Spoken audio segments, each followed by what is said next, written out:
Hi mga preni! Masustansyang ulam naman ang ibabahagi ko sa inyo.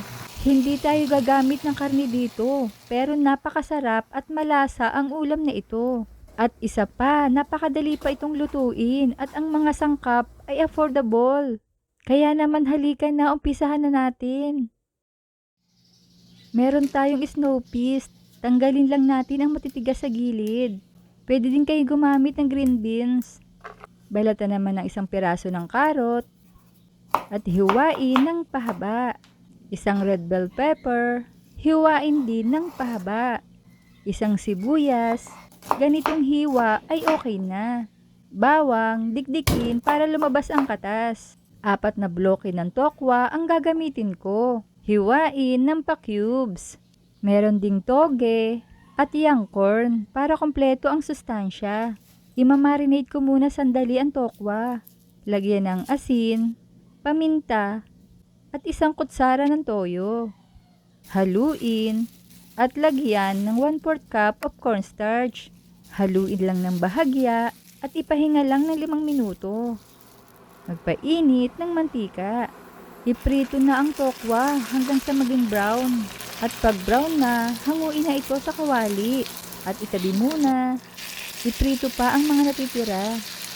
Sa ibang kawali naman ay igisa ang bawang. Isunod ang sibuyas at igisa ito hanggang sa bumango. 425 grams, yung corn cut, hindi natin isasama ang sabaw. Igisa ng 2 minuto at ilagay ang carrots. Igisa ng 1 minuto. Budbura ng paminta. Igisa ng ilang segundo lang. At ilagay na ang snow peas. Saute for a second. Ilalagay ko na rin ang 1½ cups of bean sprout or toge. Saute for 1 minute. Ilagay ang bell pepper.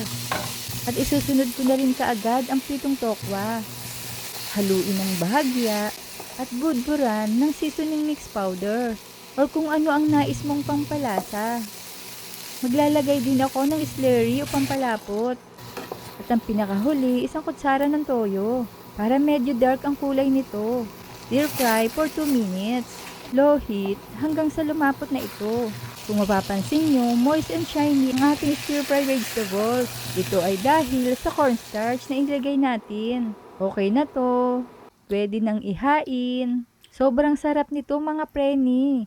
Subukan nyo na rin ang version kong ito. Dahil sigurado ako patok ito sa panlasa nyo. Kaya naman kung hindi pa kayo nakapollow sa aking page ay ipollow nyo na ako. Para updated kayo sa mga reseping ibabahagi ko pa. Huwag kalimutan, cook with love. Thanks for watching. Bye-bye!